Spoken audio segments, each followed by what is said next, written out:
Hey guys, welcome back to my channel. Don't forget to like, share, and subscribe. So last week I made a video, just talking about a little bit what happens when you get diagnosed with kidney disease and what kidney disease is. Today I want to make a continuation of that. Not a long video today, really short video. Need to go to the barber. Really short video, just detailing how I found out. A lot of times when I talk to people about kidney disease, they get nervous and they want to know, you weren't feeling anything, you never felt any, because naturally people get nervous about it because, it's not really talked about, so firstly, before I even knew I had kidney disease, it wasn't really a lot of symptoms. I just had like this taste in my mouth. I don't know. We are all Jamaicans, so at some point in our lives, our mom and our dad sent us to the shop, and we have coins in Jamaica. You put that coin in your mouth, and it had that metallic taste. I don't know. I used to do it when I was a child. My mom used to get really mad about that.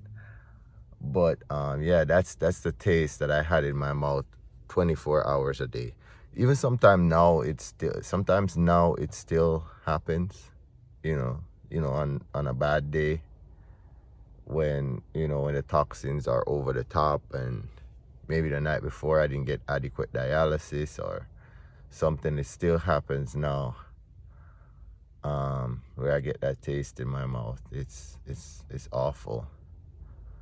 That was one of the symptoms. Another symptom was because there's this nutrient that you get from certain things like oranges, banana, for Jamaicans here, boiled yam, boiled banana, plantains, called potassium.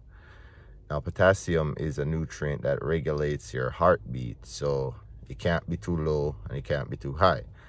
Now, because I had too much of that in my body, which I'm going to explain how come it was too much.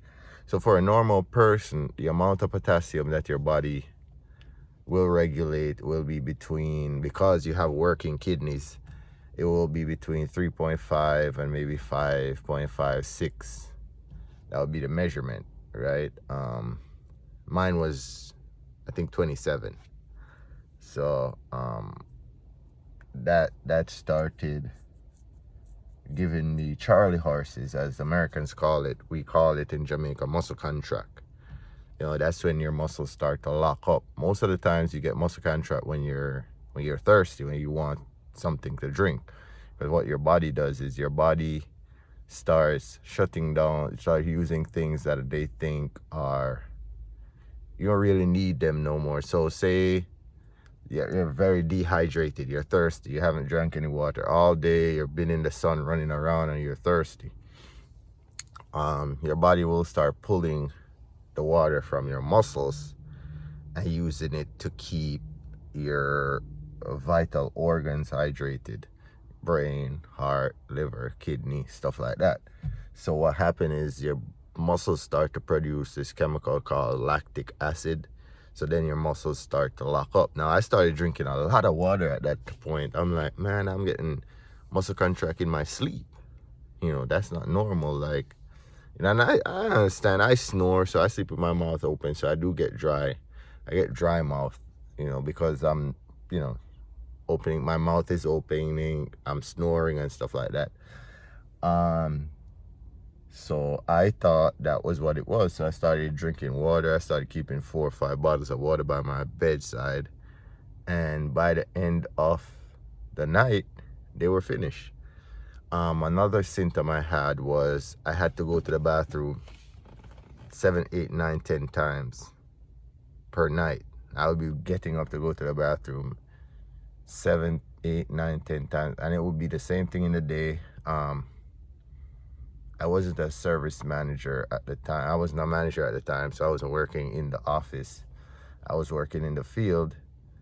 And while I was in the field, I used to have to stop at 7-Eleven, at every single 7-Eleven on every corner to pee. My body wasn't holding any water. It was just, I would just have to go pee, go pee, go pee, go pee. That was another symptom. But I started Googling it, and that's the absolute worst thing you can do. Something start happening to you and you Google it. It's the worst thing you could do. Another thing was,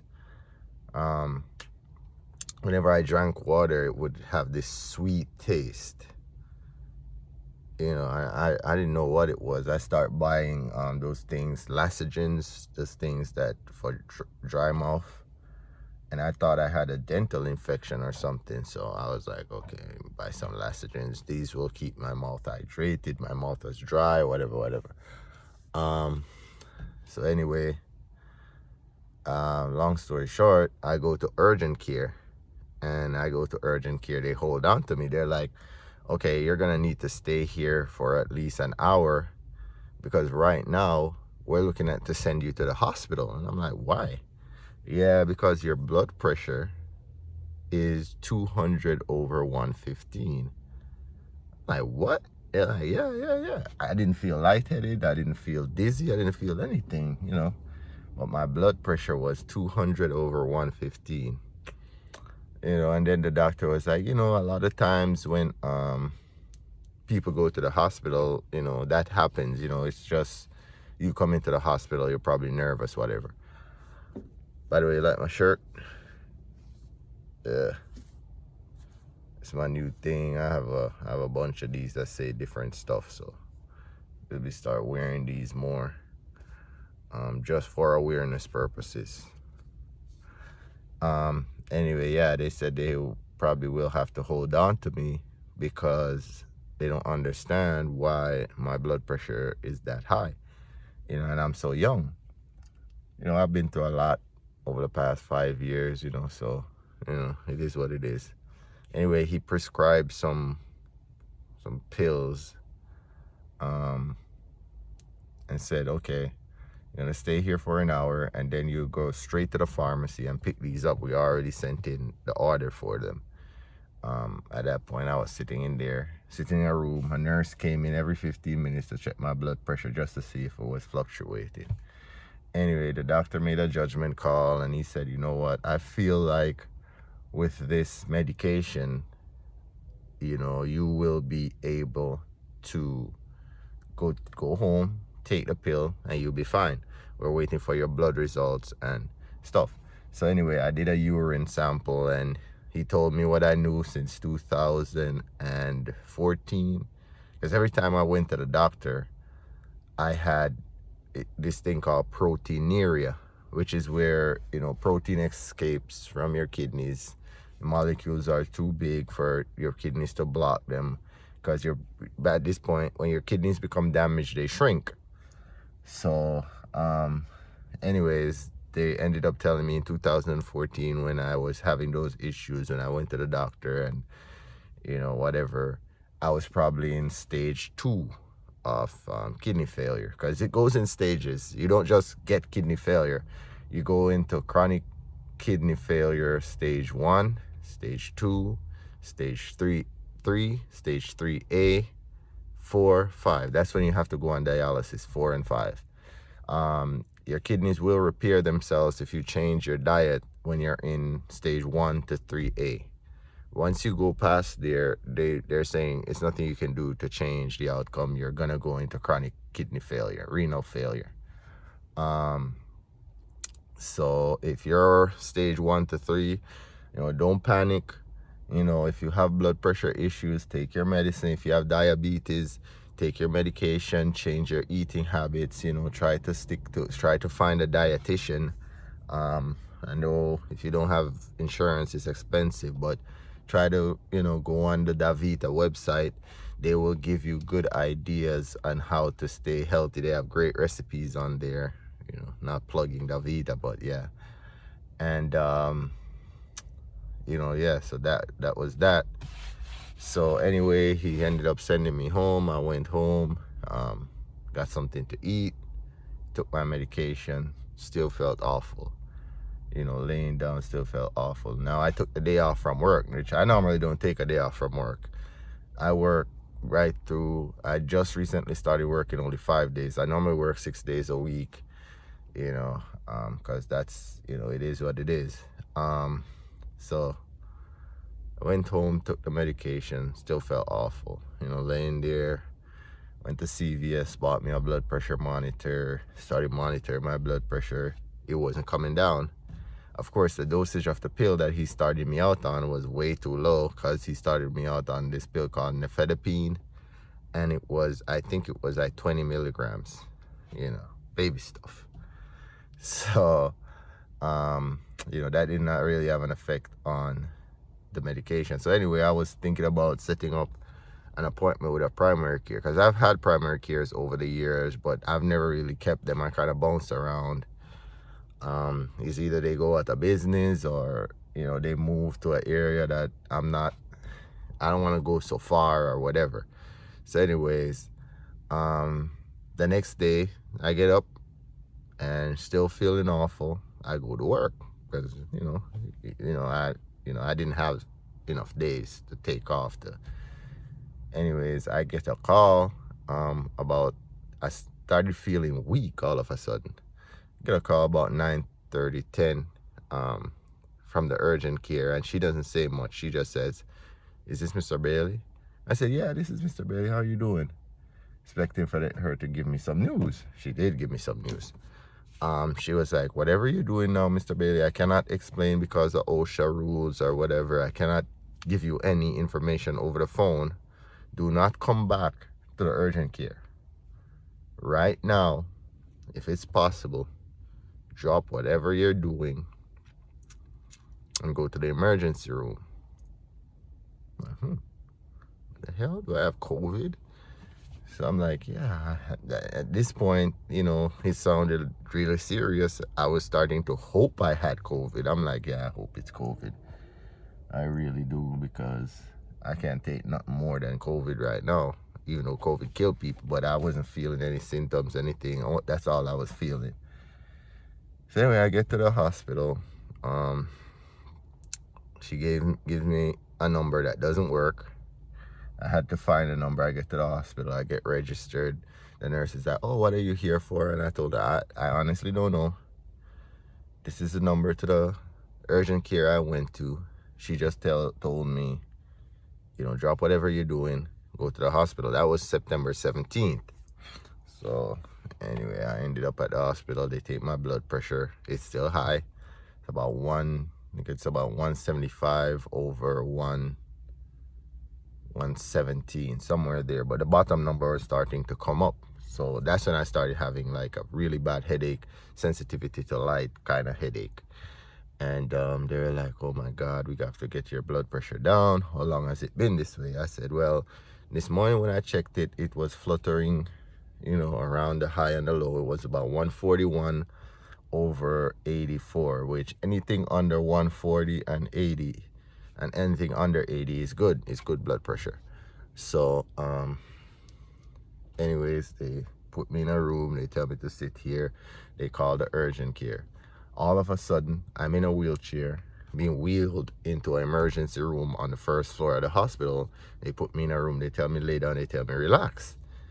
Anyways, they're there. They take blood. They rush the blood order. They, take me to an x-ray room. All this time, they don't want me to walk around. They don't want me to move around. I still have to constantly go pee. But, they're like, "Oh, yeah, just try to hold it. We'll be done in a minute. We'll bring you a bedpan," whatever. So anyways, they bring me to the x-ray. They do the x-ray. They're very sketchy about everything. I guess they didn't want me to panic with my blood pressure already high. The lady's there. She's being very nice. She's being sincere. She's telling me she's so sorry. She knows what's going on. I don't know what's going on. So anyways, I get back to the room. I'm there waiting. Started calling my siblings, letting them know I'm in the hospital. I don't know what's going on. They're being really sketchy. Everybody's starting to worry. I tell them to calm down. One person I didn't call was my mother, because I didn't want my mom to worry. So I never called her at this point. And then Matter of fact, it was the day before election day in Jamaica too. So, or was it? It was election day in Jamaica. So I'm there about 11 o'clock. This doctor comes in and tells me, we're gonna be installing a catheter. So instantly I googled what a catheter is. It told me something about installing it into my penis. So I was like, okay, what the hell is going on? You know, not knowing he was about to install this catheter into my main artery in my leg. Man, that was the most painful thing I went through. He tried to numb the area, but he had to slice me, install the catheter. That was the first surgery / procedure I went through. And he installed a I forgot what it was called. It was something, a catheter in my leg that I couldn't get dirty. I couldn't shower. I couldn't do anything because that went straight to my heart. So if I caught an infection, then because it's one of my main arteries in my groin, it will go straight to my heart, possibly kill me. So now I'm just sitting there. I bled like a damn goat. You know, I was just bleeding. They started bleeding. They installed it, stitched me up and everything. Anyways, I'm there. You know, he comes back in, and him and this doctor called Dr. Barissa, a really old lady. She comes in and she starts consoling me. She tells me, I'm sorry to tell you, but you're in renal failure. I didn't know what that was. I'm like, what? And she started telling me, she's like, thank God you came in today because your potassium is so high that a couple more hours, 2 to 3 more hours, and you would start going to heart failure, possibly having a heart attack. I'm like, what? And she's like, yeah, you will possibly have a heart attack in a couple of hours. So anyways, they get me upstairs. They're trying to bring down my potassium. They instantly put me on emergency dialysis. So this lady comes to my room with a dialysis machine. This is the hemodialysis, the one that they exchange your blood. This is a blood exchange. They put blood in, clean it. They take blood out, clean it, and put it back in. Blood cells, my red blood cells were low, so I had to do a blood transfusion at that point. They gave me blood. They started giving me this medication in my arm on a drip for my blood pressure. They're trying to control my blood pressure, regulate it. I was taking blood pressure blood pressure medication like maybe 3 times a day, 3-4 times a day. They told me that I had to decide whether or not, they're still running tests at this point, but I still have to decide whether or not I want to be going to surgery for a peritoneal, or if I want to go to surgery for a fistula. A fistula is a surgery they do to because instantly now the toxins in my body are so high, my blood is so bad, the nutrients in my body of phosphorus and potassium is so high that I can't go another day without dialysis. I need to go on emergency dialysis. Normally they would send you home and you'd have to go back to do a surgery to put the fistula or to put, the peritoneal, the thing for your peritoneal dialysis. I had to do it that very day. So I went through 2 procedures that way, one major surgery and one minor surgery. So anyway, they bring me downstairs. At this point, nobody really knows what's going on. My older sister knows what's going on. I had told her, but nobody else knew. They brought me, they would tell me they were going to bring me downstairs. So at this point, I decided I'm going to call my mother. I'm going to tell my mother. Call my sister. I tell my sister. And we ended up telling my mother. They called on group chat. They prayed. I had to go to emergency surgery. So everybody, we were praying and stuff. Anyways, I go into emergency surgery, and get this, I come back because I have to go on emergency dialysis. I have to go on a machine for 6 hours, right? I come back, and the port that they put into my side doesn't work. The machine is hooked up. I'm feeling all different types of pains. but it's not working for some reason. The doctor comes in, and this is what traumatized me. His name was Dr. Lopez. He comes in and he's like, oh, it's blocked, it's probably kinked.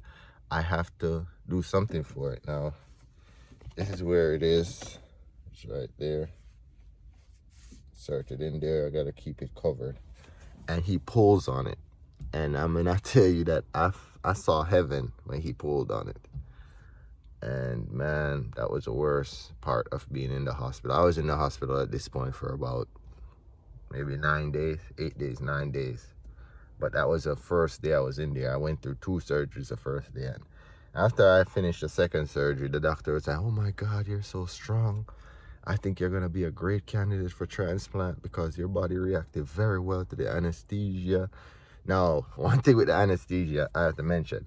The anesthesia, when I went into that room and they asked me name and date of birth, that's the last thing I remember. And then they asked me how I wanted to be positioned, if I wanted to be positioned like Jesus on the cross or with my arms crossed like this. And I was like, no, I don't like the arms crossed thing. I think this would be more. And then that's the last thing I remember. I was out. And they put in the first one, it didn't work. 24 hours later, I had to go back into surgery to remove that one and put in a new one. And all this was laparoscopic. They made some holes in my butt, in my abdomen, put some cameras in there so they can see where they were positioning it.